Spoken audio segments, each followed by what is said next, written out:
Welcome to Minerva Meets. I'm your host, Sonal Chandler, and this is episode 10. Today, we're going to be talking about AI and how it impacts investment banking. But before we dive in, I wanted to introduce my guest, Shawn Flynn. Shawn is a seasoned mid-market investment banker and a distinguished podcast host of the Silicon Valley podcast.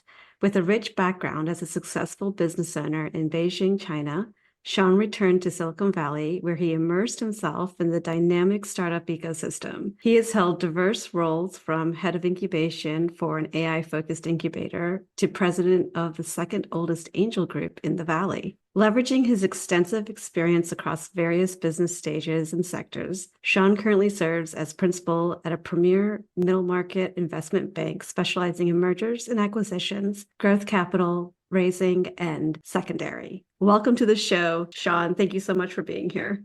Oh, thank you for having me on your show. I'm a huge fan. I'm really excited to see how this grows over time. Awesome. Thank you so much. So, like I said earlier, we're going to be talking about how AI is impacting investment banking. And I thought we could start off with giving a little bit of background on what investment banking is and just really kind of educate us a little. So if you don't mind giving us the background. Perfect. So I'll start off with kind of talking about different types of transactions, and then maybe we can discuss the whole transaction process. Sure. So investment banking, when people think of that, they think of these people on Wall Street yelling and screaming and throwing objects at each other and things like that. But there's so many different types of investment bankers, right? What I focus on, as you mentioned in the introduction, mergers, acquisitions, growth capital. So what is that? Think of it this way. You go through life, you meet that special someone, two equals become one, you get married. Well, that's a merger. Now you're in the park walking hand in hand and you see a little puppy and you go, oh my gosh, I want to take this puppy. I want to bring it into my family. If we acquire this puppy, there's going to be so much more love in this household. It's going to just grow. It's going to be so much bigger.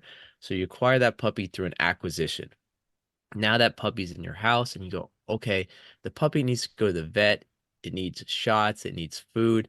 And over time, it goes from this little puppy to this big dog. But to do that, it needed money. It needed growth capital. And then at one time, maybe that dog has puppies of its own, and you sell one off or hand one off or give one to the neighbor who, has been eyeing the puppies for days now. So that's a divestiture.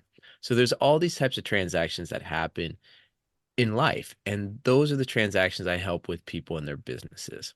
Now, these transactions are pretty similar, to be honest, whether it's a merger, an acquisition, or raising capital, where there's steps that, step one, step two, step three, step four, one leads into the other that leads into the other.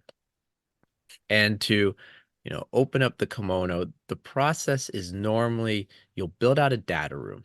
So what is a data room? And I'm sure all this information we talk about now is going to come in handy later on when we talk about AI and how it's disrupting investment banking. Right. But right at the beginning, you're building out a data room, which is putting all that information of the company into one central location.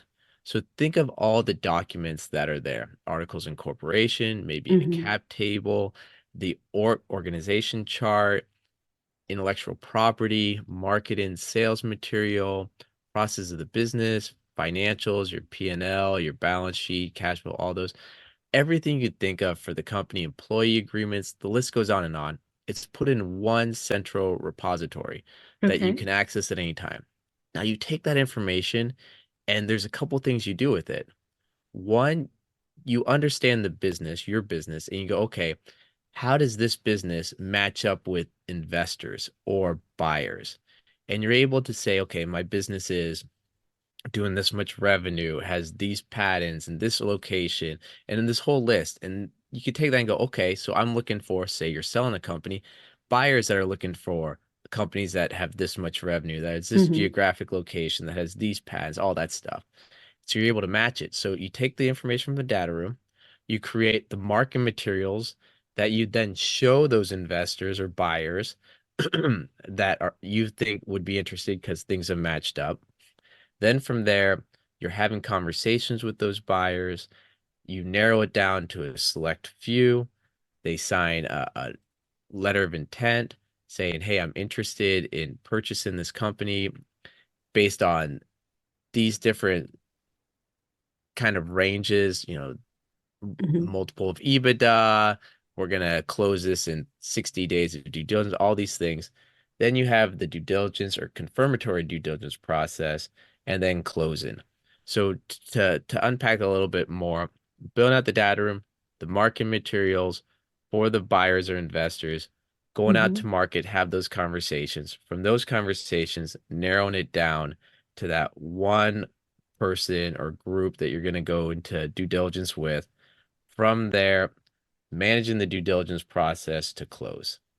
And Gotcha. now on a raise, it could be different. There could be a couple of investors in that, and there's some nuances, but Sure. to keep it simple, Hmm. those are the steps. And that whole process normally takes 6 to 9 months from beginning to end. And people are wondering, why does it take so long? Well, Hmm. putting everything in the data room, that could be a month right there. Sure. Taking that information and packaging it in a way that it's an amazing presentation, that could take a month right there with a couple of iterations while you're doing creating that buyer investor list. Hmm. Confirming the names and the contact information on that list, that takes time as well. Going out to market, having conversations with, say you go out to 500, 600 different groups, Yeah. you can only do that. It takes so long to have these conversations. So that could be a month right there. Sure. Yeah. Then filtering that down with management meetings and getting into that one, like I said, we'll say it's a purchase where we'll just have one buyer. That one buyer, that could be a couple weeks to have those conversations to filter it down even more. Then say 60 days in due diligence. It always seems to get extended longer. So say Right. 90 or maybe even 100, but who knows? From that whole process I just mentioned right there, that's 7 or 8 months. So saying 6 to 9 months, it's pretty typical. And that's if Sure. things go well. You never know. A war could start or an election or who knows, and things Right. get dragged out or delayed or interest rates rise and the buyer changes their mind and you have to go out to someone else from earlier in the there's so many things that could happen in these processes that getting it extended so the sales process is actually a year or longer. Wow. It happens quite a bit. Wow. Well, I love the way that the example that you gave at the beginning of the couple and the dog. That's brilliant. And as you've laid out this entire process, I can see why or how AI can impact this. And I'm guessing that some of it has to do with speeding up some of these processes. There's so many parts, every step there that I mentioned, Mhm. if you really think about it, AI can be implemented in some way. You can build out a data room, then you can use AI to say what's missing or Okay. where are the red flags or how does this company compare to other companies that have done a transaction, the Sure. financial matrix of it, right? Do the margins, are they industry average, are they better, are they worse? Hmm. For the margins of the sales or the products or the SKUs or employee salaries versus overall expenses or who knows. But then you also have the metrics of lifetime value to customer acquisition cost to growth to all these and comparing them for similar companies. There's so much data out there that's in the data room that Hmm. AI can analyze. I mean, there's a startup that I just had a conversation with not too long ago. They use AI to look at the um, uh, I want to say value kind of or the defensibility of patents. And Oh, so it takes interesting. your patents and then it does or what you say you're going to do on your deck and it Hmm. scans something like 28 million patents globally, a Oh, search wow. in matter of moments, and then it ranks it. Let's say your patents here, but these big corporations have these similar patents. And granted, a big corporation have it, how Yeah. much luck are you going to have to fight it? Or, Sure. it just goes off about the likelihood of those patents and the value of those patents that you're claiming you're going to get or you're working or that are pending or that have been issued. There's so much information they give, and they're using AI to do all that, to Wow. scrape all these databases globally and do a comparison. There's a company I just had a conversation with that's based in South Africa that's using AI for financial assessments of companies. Where the example they showed me was a public company. They just took all the P&Ls and all that Yeah. from their Q1 reports and 10Ks and just um, fed it to their algorithm. And now came, these are the possible issues in the foreseeable future, you Hmm. know, debt to equity ratio, all Right, these, right. but then it had um, things to pay attention to, and then it listed out all these items where, you know, the logistics and supply chain might interfere Oh, with the wow. company, and noticing over time, accounts payable has increased. Could it be one of these five reasons? Right. And did an economic kind of macro comparison as well, going, we found these news things that might interfere because of this businesses in this sector, and this how it might impact the financials. And you're like, that is so much information that this thing spits out in moments that Right. a research team would take how long? A week, Yeah. 2 weeks to do something similar if they could. Right, right, And you got every step of that transaction. That's just the data room. right. Yeah. Think about creating that list of buyers Yeah. where AI can just scrape all these databases that are now, yes, there's filters, but there's still people going and pulling that information from Hmm. when it gets filtered down to check and see, okay, does this email bounce? Does this Right. company, yes, they've invested in similar companies, but how likely are they to invest in the one I'm representing? But just have AI do all that Yeah, for absolutely. In you. fact, I've not in a different scenario, I've actually had to go out and find a list of just people, and having to do that manually is it's mind-numbing, let's just say. Yeah. I mean, it's not uncommon for our research team to spend 100+ hours creating a Wow. list Yeah, I believe that. when we work with a client. And in the future, to be able to do that with AI in moments, Right. or to have the research person use AI to Hmm. complement their work. I mean, imagine going from 100 hours down to two or three. Oh my goodness. That's That's crazy. It is. So we talked a lot about what investment banking is, and thank you for explaining that process. What are some like big challenges that exist in that industry today? Like you touched on some of the time that it takes to kind of go through some of these different phases, if you will. What else are you seeing? Well, every step of the way, there's challenges. Let's Sure, be honest. sure. There's the Yeah. challenge of finding the business. Yeah. There's the challenge of packaging the business. There's the Hmm. challenge of getting it in front of the right person at the right time. Hmm. If they are now in due diligence with a company, they're probably not going to be looking at another one for a few months, right? They need that time to incorporate the company, that transition period, and that.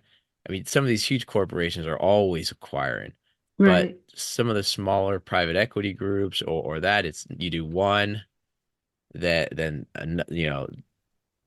Waylo out next Sure. one, Waylo out next one, and if you had the information, ping these people now, ping them, a couple weeks from now, or who knows, or the company itself.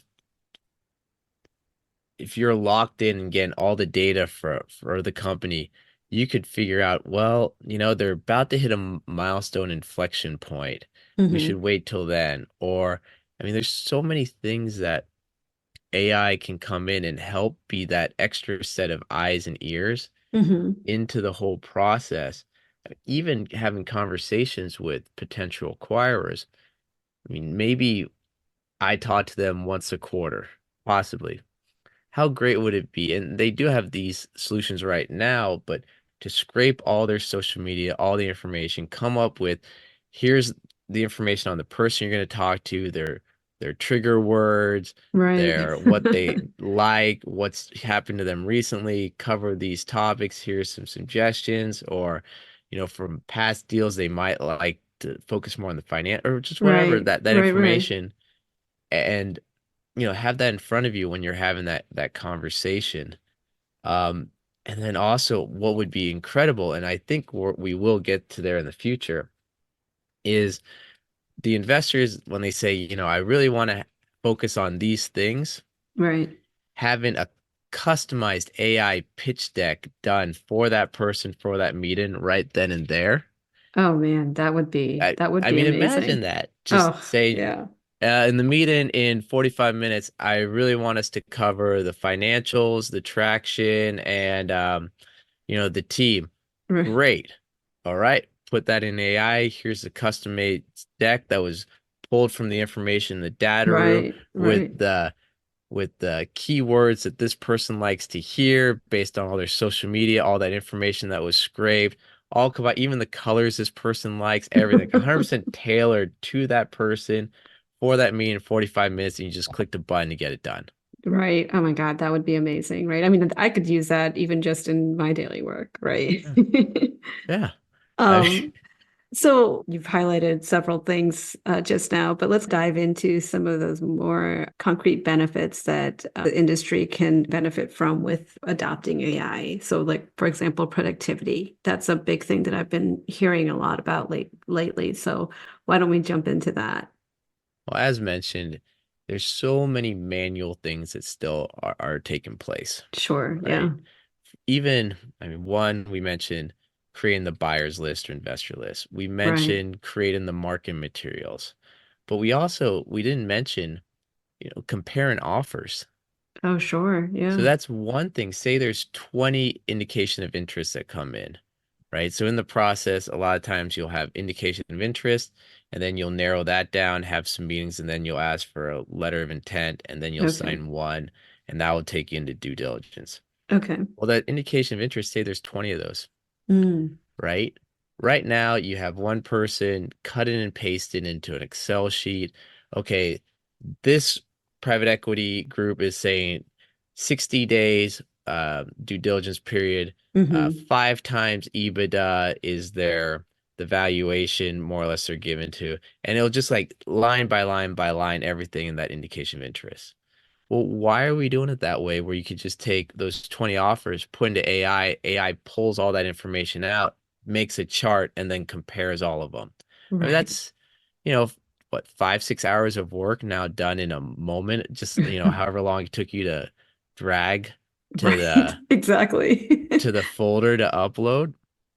And then you could even go take that and go back to what your client said at day one of, hey, for this transaction, for me, the biggest focus could be not that transition period, uh, or the transition period, not so much cash on closing, but Hmm.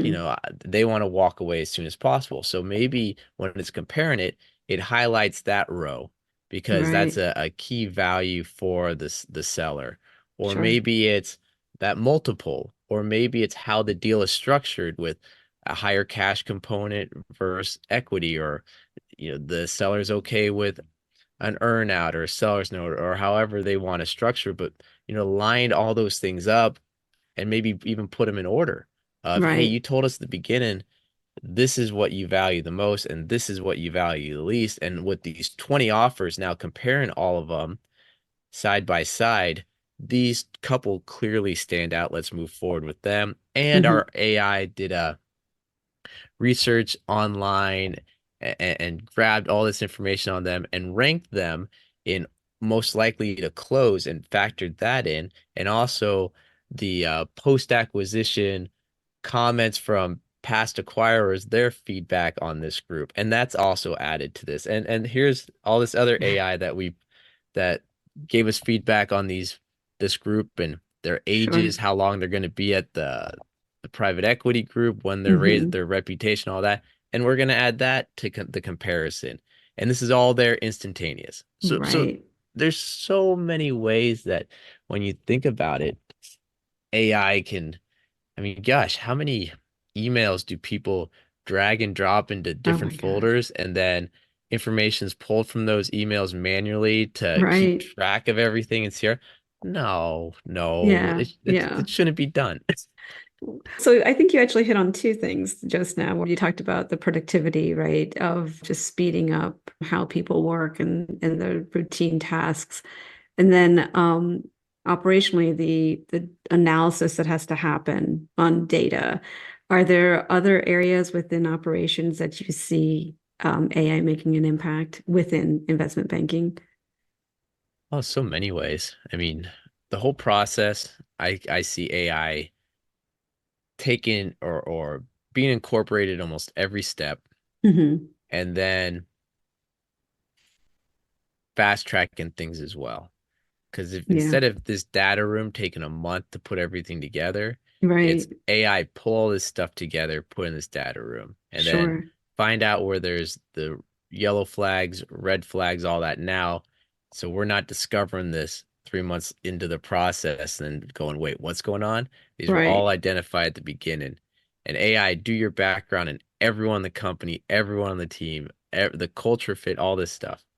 I mean, Hmm. right there, that's huge because one area of an acquisition, that integration process, you'll hear people go, wow, we acquired this company and we just found out it's really not a cultural fit. Oh, It's okay. like, okay, well, too late. Thank you. The transaction's done.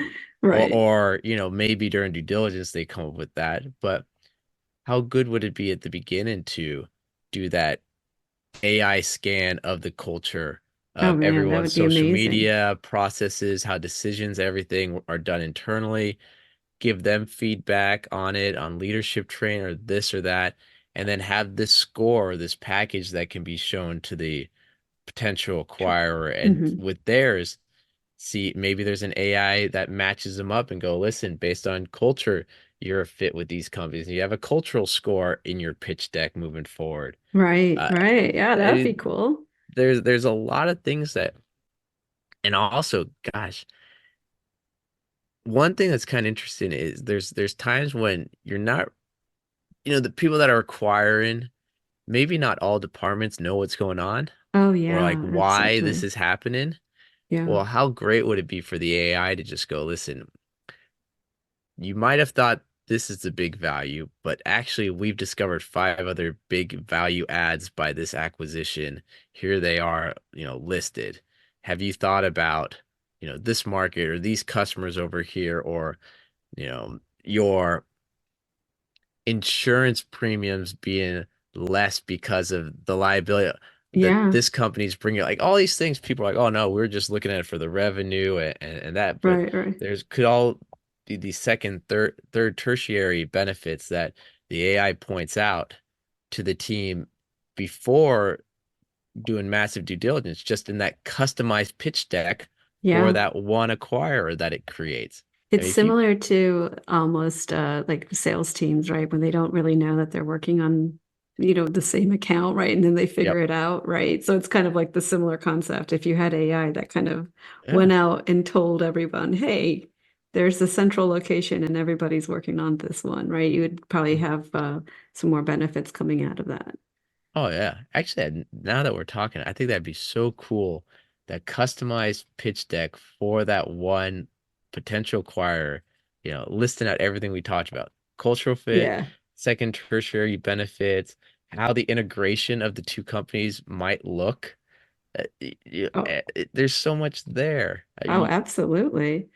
Um, so there's all this opportunity, right? There's a lot of manual work that's happening. How ready is the industry, like from a skill set perspective? Is everybody just busy, crunching numbers and Well, stuff that they I haven't looked up? Like, what's going on? I mean, this is an industry where if you tell them, "Hey, I have a podcast," half the people are like, "Oh, I've heard of those." There's a similar industry that's close to my heart, which is actuarial science. And I just remember going to a outing when smartphones first came out, and I think I was the only one that had a smartphone, and everybody else there had a flip phone. So Yeah. sounds like a similar spot. Razor phones are awesome for the record. So I remember the one guy that had it, you're like, you're the cool kid. Yep. But no, I mean the industry, it's it's so archaic in so many ways. Yeah. But it's so highly regulated, and there's so Right. many kind of reasons why it's not consistently, people aren't taking risks, they aren't updating their processes, how they do things, technology that they incorporate, because there's so much potential liability, Hmm. so much information is confidential. There's a lot there's a lot to it. And I mean, you also have to remember it is an industry where it takes many years to become senior and to understand everything that's happening. And Hmm. so when you're at the top and you're the decision maker, you're 10, 15 years removed, 20 years removed from any new technology. It's not like that guy right out of college. And people that go into this profession normally are more number savvy than entrepreneur building Sure. companies and Yeah. that. Yeah. Yeah. So I mean, let's be honest. The idea of business development is not create a TikTok channel. It is go to the golf club and learn to play golf, or go to the yacht club. That's Right. business development. It's not 60-second TikTok videos. So We got to change that. Come on now. I'm working on it. I'm doing my best. I mean, what can I say? So, you touched on this the fact that it's highly regulated. Do you think that AI can help with some of that in any way, like in terms of compliance and ensuring that there's, certain Oh yeah. practices are happening? Like, how would that work? I mean, AI is already, or we all our stuff's already monitored in the Oh, sense that, sure. Yeah. our texts are copied, our emails are copied, our LinkedIn's are copied, everything's Yeah. copied. And I'm sure in the background they're using AI to go through everything currently and pick out the words and phrases that, you know, here Yeah. and there, buy, sell. I mean, I mean, AI is one, it's going to be out there always scraping the internet and data and pulling that in to keep everyone in line. But I think AI as a tool for kind of insurance of that, I think that's really going to be interested in, because in many ways, one, I mean, IT due diligence is a big part. Yeah. Yeah. So bringing in AI to see where the holes are, the endpoints, all that stuff, that's big. I mean, cybersecurity insurance, that's Right. big. That's, and liability for the past. Hey, AI, scrape all our computer systems. Were there any folders that former employees have had access to for the last few years? Or, who knows what parameters you'll be able to type in for the AI to execute to do that search to put to see if there's some yellow flags out there. I mean, how many Hmm. stories have you heard of that employee fired 5 years ago, works for a competitor, but still has access Still to a has that. Google Oh my folder? goodness, that's So, just terrible, right? I mean, I feel like if we went through like major companies' offboarding processes, you would see so many people who have access to things that shouldn't, right? yeah, It's just I mean, crazy. right there, AI, just go through all of it. Yeah. Go through all the employee contracts, match them up, go through all the offboard and go through all the, I mean, just the Yeah. amount of data that it can go through almost instantaneous.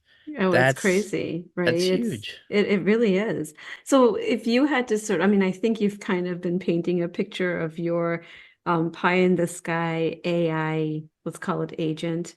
But if there was like one area that you had to pick within the industry that you think would be extremely helpful, would it be what you said earlier about painting this picture of a culture fit versus, this other type of fit, or would it be something else? I mean, matching buyers and sellers, I think that's huge. I think packaging the information is huge. I think everything that we mentioned, I think are game changers. But then if they could all be done at once, where it's data room investor instantaneous, yes, it fits, no, it doesn't fit. Go Yeah. and due diligence. These are the only concerns we have, or it's past everything. I mean, these transactions, in theory, could almost happen in an instant, and then it's just the integration part moving forward after Right. that. Yeah. And the integration part, I mean, right there. even the AI can say what software is being used by this company or that's compliant or Oh, that that's that's cool. cohesive. What records need to be all this stuff.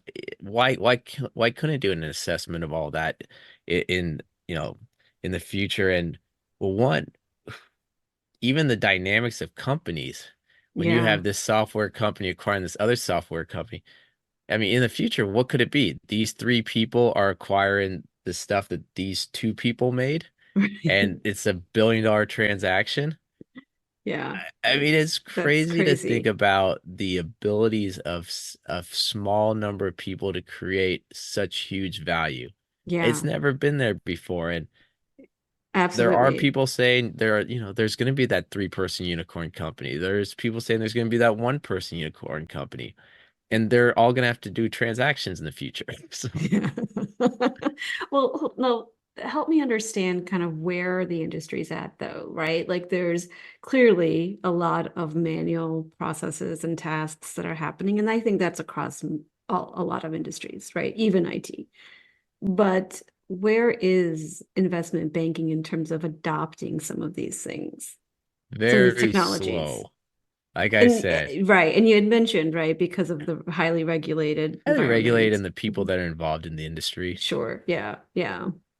So do you think that that will change soon, or do you think that's a 10 to 15 year time frame? Like, I what do you think it will think? change soon because I Hmm. think there's going to be a lot of people that are joining investment banks that go into it and after a year or two go, or even after a month go, why are we doing it this way?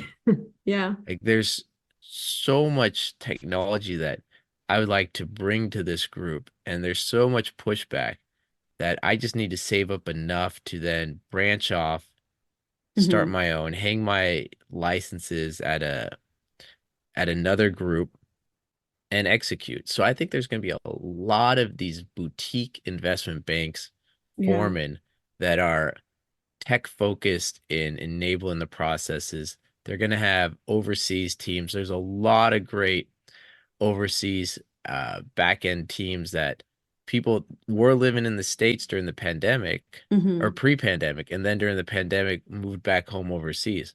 Yeah. There's a ton of guys that I know that were at EY and these top four accounting firms that said, "Hey, I'm moving back to India or the Philippines or all these countries to be with my family." And guess what? I've realized that I can work remote, Right.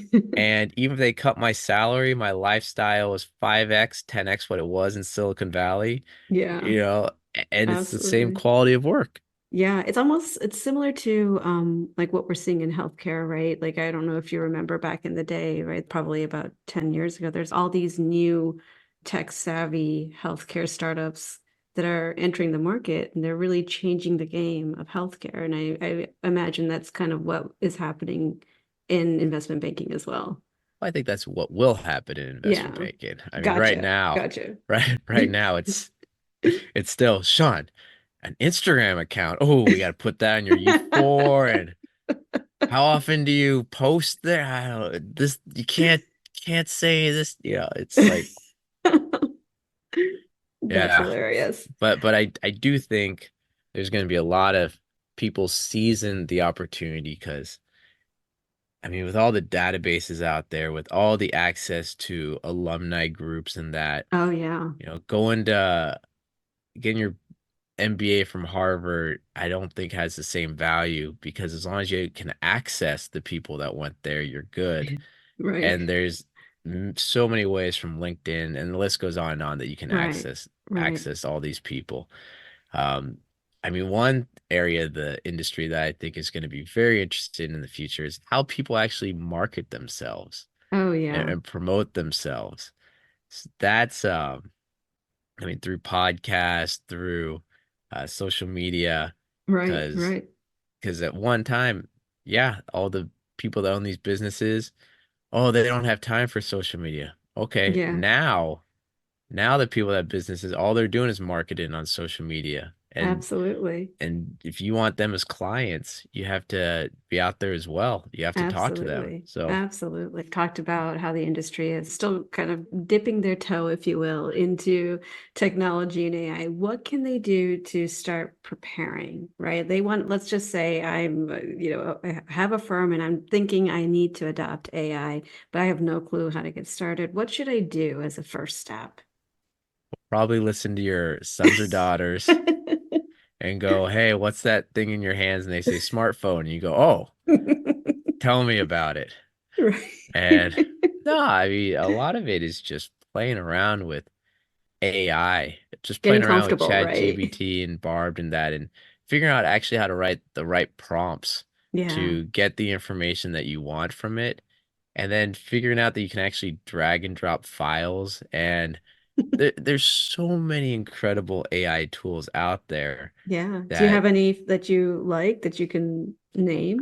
I mean, I'm just the basic guy with Barbed and Chat GPT and Sure. Yeah. those. And I mean, even though people probably wouldn't consider Canva an AI tool, they got a lot of AI It's features. great. Yeah. No, Uh, I think their AI features are great. Descript, I'm not sure if you've used that for your podcast editing, I but have that not. has come so long in such a short amount of time. I remember one of the first angel investors in the company was like, "Shawn, you gotta test this out." And I tried. I was like, "Wow, you've lost your money." And now, 4 years later, it is incredible. Just drop the audio there or video, and the way Yeah. they it gets out all the filler words and edits it, and it's got this incredible feature where it learns your voice and then you could just type the words and it'll sound like it was you. Oh my There's a lot of goodness. cool features to it that There, but yeah, there's so many cool tools out there yeah, there really that I are. use it. Yeah. And so it sounds to me that you're probably on the bleeding edge of your industry, um, where you're paving the path of trying to get some AI or technology adoption within your industry. I try to make several suggestions and yeah, there's always pushback. Let's just say that. I'm focusing on, you know, building out my social media, getting exposure, getting on Sure, panels, getting that. sure. I do have an Excel sheet of AI tools for business for investment banking that I keep adding items to. And I mean, we'll see what happens in the next couple of years with how my career progresses. All right, all right. Well, any other last words on AI in the world of investment banking that you'd like to talk to us about? I mean, one thing about AI is, and I remember having this conversation not too long ago about how if you were to see a doctor say, "Hey, before I make give you a prescription, I want to just check with the AI." If someone were to hear that now, they'd go, "Oh my gosh, this doctor's not a professional." Right, But in a few years, it'll if the doctor doesn't say that, they'll say, "Wait, this doctor's not a professional." right, right. And I think that's the same way with investment banking, where right now no one's using these tools, but in the future, clients will say, "Wait, what AI tools are you using to run this process? How are you using AI to help you sell my business?" Yeah, And if you don't have those answers, if it's just, "Oh, we use Excel sheets and we're gonna do this," they'll go, "What? That makes no sense." right, So getting familiar with these tools as they develop and start to incorporate them, you might not even be ahead. You might just be where you should be in the right. market. Yeah. And if you want to get ahead and take it to the next level, well, now you have to be innovative. You have to start, experimenting, trying things out. And what excites me about AI and investment banking is one, you'll be able to do so much more by yourself, Right. but hopefully it takes all those emails, all that back end, all this Excel stuff that you spend so many hours doing, and it just Yeah. automates it so you can spend your time talking to the client because these are insanely emotional, Oh, I'm sure. journey. There are Yeah. so Oh, many yeah. ups and downs that Yeah. you really need to focus your attention on. I don't want to say be a therapist, but being that Sherpa on this journey from Sure. beginning to end. And if AI can relieve all these hours and pressure on the back end so you can spend more time talking about here are the next steps in the Right. next meeting we have, this is how we're going to prepare. Okay, what was said last meeting? Here are the answers to follow-ups for them. Okay, how are you doing as an individual? What's new with the family? Is the family still on board with this? We still got a couple steps. If you're able to focus on that, it's going to be a better experience for everyone. And Yeah. that's actually the higher level that someone with that has experience going through a transaction. I think that's the more valuable part to the engagement than yes, having a pretty deck and all that, that's very important in selling Right. the company and moving things along. But having the time to talk to the person and go, here's what to expect. Here are the next things. Here's how to prepare. Having that, I think that's where the real value of Mm-hmm. that investment banker comes in as that, as I said, that Sherpa guiding you on this trail that you haven't walked before to get you Right. to the top of the mountain. Right. I mean, that's great advice because I think in all of my episodes to date, we've touched on AI, and there's this underlying fear that I think some people have that AI is going to take their jobs, but really it's about embracing AI versus not, because if you don't, then you'll be left behind, right? And Yeah. being able to focus on more strategic activities like talking to your customer versus dealing with spreadsheets, I think is key. What people don't seem to grasp, I think, is at least for the next, I'm not sure, 5, 10 years, AI is not going to take your job. It's the Yeah. person using AI that's going to take your job. Yep. Yep. So be that person using AI so you have your job. So that should be the message, the takeaway of all this. Absolutely. In fact, you know what? I'm not even going to put any other takeaways because I think that actually is the best takeaway is right. Be the person who is using AI. I wanted to thank you for being on the show. I know that you also have a podcast, and I wanted to give you an opportunity to tell our listeners where they can find you on LinkedIn and your podcast and any other place. Yeah, so connect with me on LinkedIn at Shawn Flynn, ShawnFlynn. I'm always happy to have a conversation with people. If you're looking to do a transaction, ideally talk to me 6 months or a year before you want to do that because it does take time to prepare and get everything ready to do one of these transactions as they are, major transaction in one's life. And if you want to hear a lot of stories of people going through these transactions, if you want to find out a lot that's happened in Silicon Valley, I have a podcast called The Silicon Valley Podcast. Yes, I know it's hard to remember, but check it out. I've gotten to interview some incredible people, and there's a lot of information there. I look at it as a reference library for Silicon Valley. And I can attest to that podcast. I've been listening to it for a while now since I met Shawn, and there's some really great guests on his show and a lot of great insights too. So we'll definitely link that in the show notes of this podcast and make sure people know how to get in touch with you. And just wanted to remind everyone that if you want to get in touch with us at Minerva Consulting, feel free to drop us a line at let's talk at minervaconsultinginc.com or visit our website at minervaconsultinginc.com. Before we sign off here, I've got a call to action for my listeners. If you haven't already, please get out and vote. We are in an important election year, and it is critical that you exercise your right to vote. And subscribe to the podcast, leave a comment, leave a rating. Shawn, thank you so much for being here. I really appreciate you joining me on the episode. Thank you for having me. It's been an honor.